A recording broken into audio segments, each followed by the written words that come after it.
rồi việc lên $20 hai nâng plug U60 RGB 7យមួយណាខ្ញុំច្បាស់ជាយក plug U60 នេះដោយសារមាន plug នេះមួយខ្ញុំអាចប្រើបានច្រើនយ៉ាងមែនតើអញ្ចឹងសម្រាប់នៅក្នុងប្រអប់ហ្នឹងវាមានមកជាមួយនឹង plug ជាមួយនឹងប្រដាប់គៀបជាមួយនឹង tripod ជាមួយនឹងប្រដាប់គៀបជាមួយនឹងទូរស័ព្ទ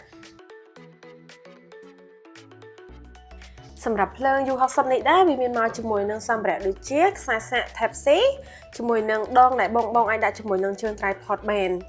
ហើយសម្រាប់ដងពិសេសជាងគេនោះដងគៀបជាមួយនឹងទូរស័ព្ទអញ្ចឹងបងអាចដាក់វាភ្ជាប់ជាមួយនឹងភ្លើងបែបនេះមកវាមានរូបរាងបែបនេះអញ្ចឹងបងអាចដាក់ជាមួយនឹងទូរស័ព្ទរបស់យើងបាន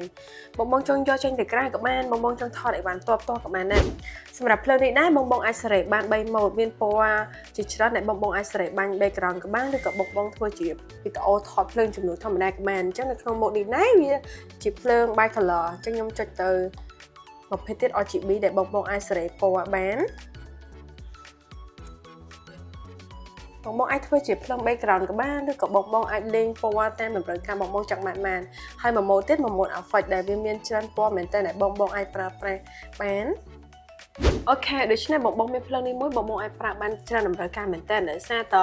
បងអាចថត review អីវ៉ាន់ក៏បានឬក៏បាញ់ជាភ្លើង background ក៏បានឬក៏លេង mode effect ក៏បានដែរអញ្ចឹងបើសិនជាបងចង់បានភ្លើង U60 នេះបងអាចឆាត់មក Pick Creator Store បាន